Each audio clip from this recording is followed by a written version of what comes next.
Democracy at a standstill is the theme of the Economist Intelligence Unit's latest Democracy Index, which compares political freedoms in 167 countries and territories.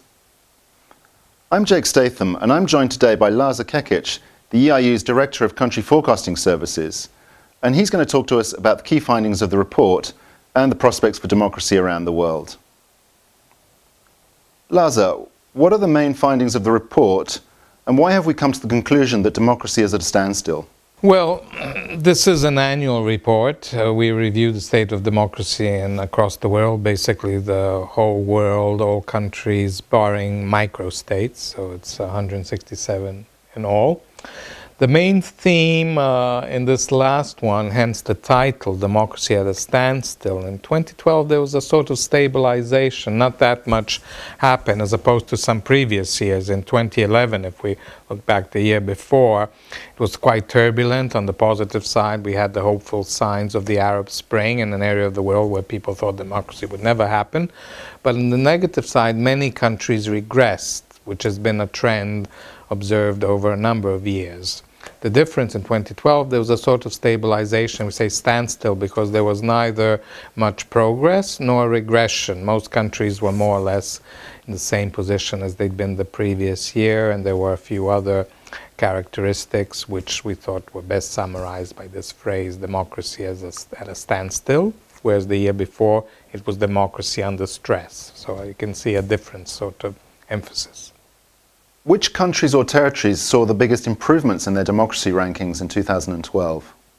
Well, there was one very notable improvement, which was, I think, Libya, actually, which was one of the least, most authoritarian states. And obviously, we had this revolution, the toppling of Gaddafi, even though it was not done in the sort of way which some people expected, but still, after that happened, Libya did see improvements in the whole range of categories and areas, the 5 main categories that make up our democracy index, and saw a big jump and even a change in its status. Regimes are classified 4 types of regimes: full democracies, partial democracies, so-called hybrids, neither democratic or authoritarian.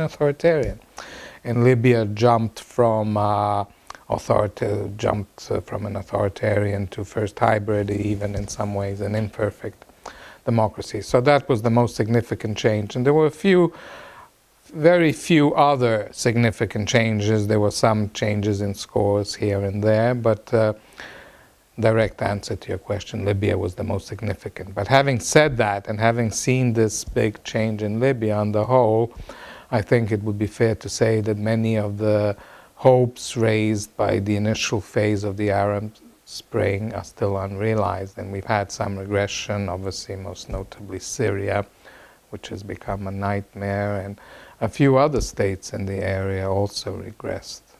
And which countries saw the biggest falls in their rankings, and why?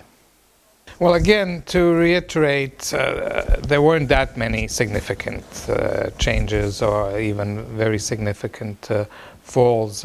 Syria, which already rated very badly, had another fall. Another area which maybe some people might be a bit surprised at is Eastern Europe in general. Obviously, some of the countries in the former Soviet Union are pretty authoritarian. Most recently, 2 years ago, Russia was downgraded to an authoritarian, but also a lot of the other states in the area. But maybe more surprisingly, many of the more Central European states, the countries that joined even the EU, where the thought that this was reinforced democracy, have seen regression. Now, not dramatic changes, but nevertheless, there's been a trend of falling scores. And in fact, in the whole area, 10 countries regressed in 2012. So those are, I guess, the main negatives. But still, above all else, again to reiterate, the big disappointment of the world democracy story, given the high hopes, Middle East, North Africa. The report is relatively downbeat about the Middle East. Does this mean that the Arab Spring has failed? Well, some people might be tempted to argue that, and I would say they might have some grounds for arguing, though I would say probably, and that's the view of the report, it would be premature to reach a conclusion like that. I think the developments in the Middle East show that maybe some people are running ahead of themselves. Democracy is very hard to build. It's not just enough to topple long-standing rulers. That was the first step in many countries, but obviously it's a process that will take a long time, and that has, I think, experience has shown that. And there have been some quite significant disappointments, which I think people wouldn't have anticipated, such as the horrible situation in Syria.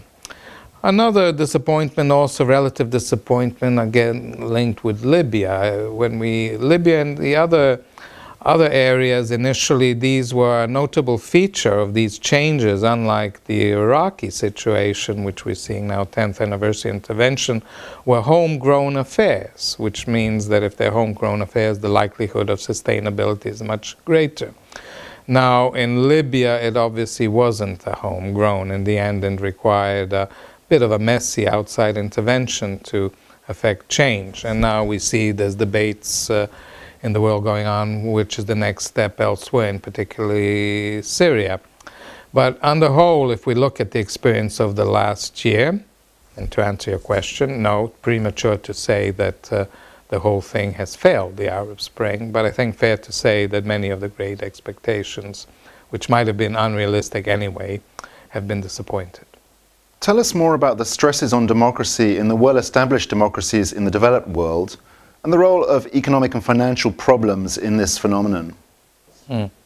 Well, this has been another notable trend of recent years, and even we've had in some recent years regression in some developed states, which would have surprised many. There's been a host of circumstances, particularly as you mentioned, the financial crisis of 2008-2009 has had an important impact, and more recently the sovereign debt crisis in some of the peripheral states of the EU have had quite a significant impact. And in the sense, obviously, if you have policy being decided by the European Commission or IMF or by appointed technocrats, where governments, elected governments, were basically replaced, that is not something one can call democratic. And that was behind some downgrading of states such as Greece, Portugal, the previous year.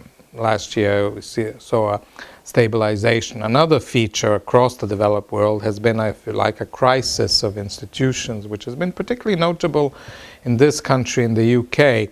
In particular, falling levels of political participation, and even most of all, surveys show quite extraordinary falls in trust in institutions, trust in parliaments, trust in the media, trust even in the church. So this has been a feature throughout the developed world, which has been going on for some time. And trust is an essential feature of functioning society, essential feature of democracies. And if that is falling to extraordinarily low levels, one has to emphasize that very few people predicted it would fall to, it's just a sort of general disappointment of populations, but also exacerbated by the effects of the financial and economic crisis and recession. So somewhat worrying feature, and as you mentioned, this is not some sort of African or traditionally non-democratic states. This is the developed, this is the heart of democracies.